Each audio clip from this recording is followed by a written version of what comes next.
viewers, I am Priyanka. Hope everybody is doing well. Today I will show you jute craft. I will show you how to build a bird nest. For this we will need jute yarn, balloon, some fake flowers, fake birds, gun glue and lace.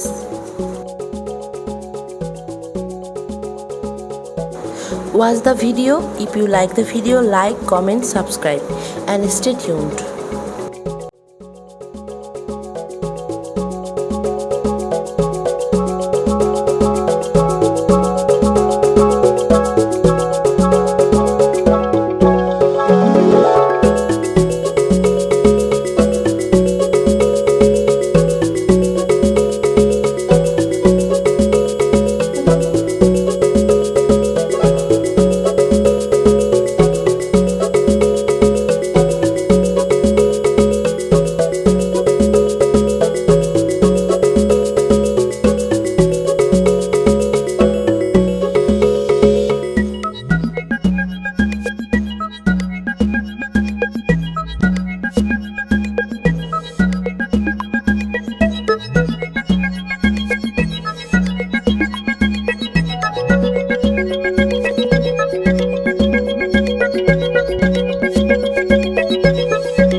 everyone for watching my video. In the next video I will come back with something new for you. All will be well. Bye bye.